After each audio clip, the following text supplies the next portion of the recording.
Good morning sir. Good morning. मैं कुछ questions ले रहा हूँ। सर मेरा आईवीएफ हुआ था और इसमें डॉक्टर ने मुझे एससीजी 2000 के इंजेक्शंस दिए, तो ये कब तक लगाना पड़ता है और उसका क्या रोल होता है? नॉर्मली आईवीएफ में एचसीजी इंजेक्शन एक ल्यूटियल कॉर्पस ल्यूटियम जो बनता है जब हम अंडा निकाल लेते हैं, तो चूंकि आईवीएफ में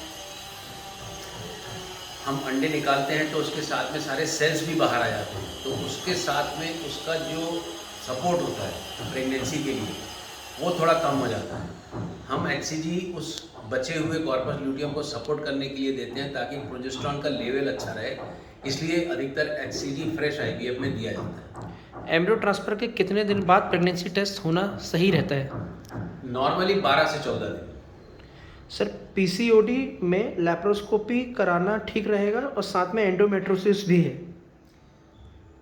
पीसीओडी में लेप्रोस्कोपी से यदि वास्तव में पीसीओडी है तो आपको लेप्रोस्कोपिक ओवेरियन कॉटराइजेशन करा के आप लाभ पा सकते हैं, और यदि एंडोमेट्रियोसिस है तो कितना एंडोमेट्रियोसिस है वो तो लेप्रोस्कोपी करके ही समझ में आएगा। ड्यूरिंग लेप्रोस्कोपी यदि हम पॉलीसिस्टिक ओवरी के साथ एंडोमेट्रियोसिस है तो एंडोमेट्रियोसिस को भी हम फल्गरेशन करते हैं, मतलब उसका ट्रीटमेंट देते हैं। सर यूट्रस लाइनिंग थिन है और यूट्रस साइज़ कम है, एज 47 है, आईवीएफ के कितने चांसेस हैं? 47 में यूजुअली यदि आपका पीरियड रेगुलर है और यूट्रस छोटा है और एंडोमेट्रियम थिन है तो थोड़ा मुश्किल है, और यदि पीरियड बंद हो चुका है तो ये कोई बहुत बड़ी बात नहीं है। आप ईस्ट्रोजन से उसको फिर से रिकवर कर सकते हैं, पर खुद के एग से आईवीएफ होना मुश्किल होगा। एम्ब्रियो ट्रांसफ़र के बाद ऐसे कौन से सिम्टम्स आते हैं जिससे पता चलता है कि प्रेगनेंसी है?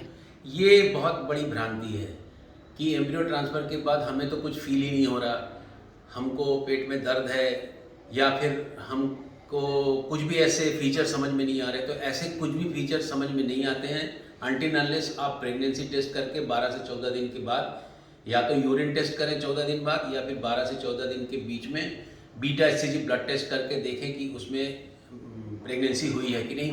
वहीं से समझ में आता है और किसी तरह से समझ में नहीं आता। सर जब हस्बैंड वाइफ की रिपोर्ट्स नॉर्मल है, ट्यूब ओपन है, फिर भी प्रेगनेंसी नहीं होती तो क्या कारण हो सकता है?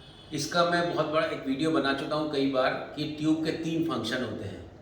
यदि थोड़ा सा ये बता दूँ,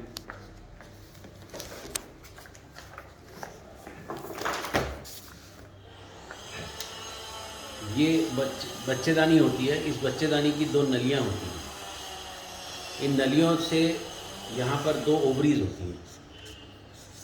इस ओवरी से हर महीने एक अंडा निकल के इस ट्यूब के अंदर जाता है, चाहे इस तरफ से चाहे इस तरफ से। ये योनि है, यहाँ पर स्पर्म गिरते हैं, ये स्पर्म चल के इधर या इधर कहीं भी जा सकते हैं। अंडे और स्पर्म की मुलाकात ट्यूब के आउटर पार्ट में होती है, मतलब बच्चा बनने की शुरुआत नलियों में ही होती है। फिर इन नलियों में हरकत होती है, उस हरकत से इस भ्रूण को भीतर बच्चेदानी में भेज दिया जाता है, बढ़ता और पनपता तो एक साधारण गर्भधारण होता है। साधारण गर्भधारण होने के लिए ये दोनों सीड का मिलना तो जरूरी है ही, ट्यूब में इसको खाना देना और ट्यूब से इसको यहाँ तक पहुँचाना। ट्यूब के 3 फंक्शन होते हैं, एक पैसेज देना, दूसरा इसको खाना देना, न्यूट्रिशन देना, और तीसरा इसको यहाँ से यहाँ तक पहुँचाना। इन तीनों फंक्शन में यदि कोई भी एक फंक्शन ठीक से काम नहीं करती है तो खुली ट्यूब होने का भी बहुत यूज़ नहीं होता, क्योंकि यदि ट्यूब स्वस्थ नहीं है, केवल खुली है, तो उससे काम होने की उम्मीद कम रहती है। ट्यूब खुली है और अब प्रेगनेंसी नहीं हो रही और सब कुछ ठीक है तो मैं प्रेफर करता हूँ आईयूआई आप 1-2 बार करा सकते हो, बट आईवीएफ करना ज़्यादा प्रेफर्ड है। सर प्लीज़ आप प्रोसीजर्स का वीडियो बना के डालिए।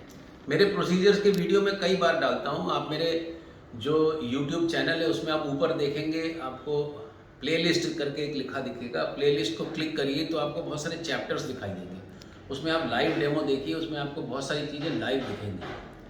सर फ्रोजन एम्ब्रियो ट्रांसफ़र के टाइम एंडोमेट्रियम की थिकनेस अप्रोक्सीमेटली कितनी होनी चाहिए? More than 6 millimetre is okay. Hello sir, I am 33 years old और मुझे पीसीओडी है और हम लोग 2 साल से ट्राई कर रहे हैं, फिर भी नहीं हुआ। पीसीओडी एक ऐसी चीज़ है जिसमें कि रेगुलर oocyte निकलना या अंडा निकलना थोड़ा मुश्किल होता है, इसलिए वो पॉलीसिस्टिक ओवेरियन डिजीज़ कहलाता है। उस केस में आप यदि चाह के भी प्रेग्नेंट नहीं हो पा रहे हैं तो आप हार्मोन का इन्वेस्टिगेशन कराइए, और साथ में यदि वो ठीक नहीं हो रहा तो या तो लेप्रोस्कोपिक ओवेरियन ड्रिलिंग कराइए या आईवीएफ करा लीजिए। मेरी वाइफ को सिकल सेल का प्रॉब्लम है और मेरी रिपोर्ट्स नॉर्मल है। अभी हमारी शादी हुई है, क्या हम बच्चा करेंगे तो कुछ चांसेस हो सकते हैं बच्चे में ट्रांसफ़र होने के? यदि वाइफ कैरियर है और आप स्वस्थ हैं, आप कैरियर नहीं हैं, तो आपको बहुत ज़्यादा डरने की ज़रूरत नहीं है। क्या थायराइड से प्रेगनेंसी पे कोई फ़र्क पड़ता है? थायराइड से प्रेगनेंसी का असर तब पड़ता है, इसको लेके भी एक बड़ी भ्रांतियाँ हैं कि ये हमको तो थायराइड है। थायराइड दवाई लेने से मेंटेन हो जाता है, और यदि मेंटेन रहता है तो दवाई बंद नहीं करना चाहिए, और यदि थायराइड मेंटेन्ड है तो उससे प्रेगनेंसी पर कोई असर नहीं पड़ता है। मुझे ओव्यूलेशन एक ही साइड होता है।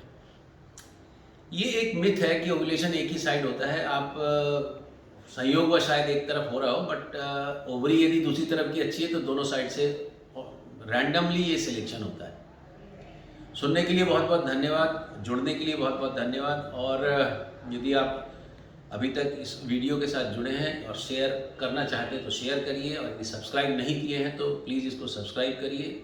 हमारे दूसरे सोशल मीडिया अकाउंट में भी जाइए, इंस्टाग्राम के रील्स देखिए जिसमें मैं छोटे छोटे लाइव वीडियोस डालता हूँ। सुनने के लिए बहुत बहुत धन्यवाद।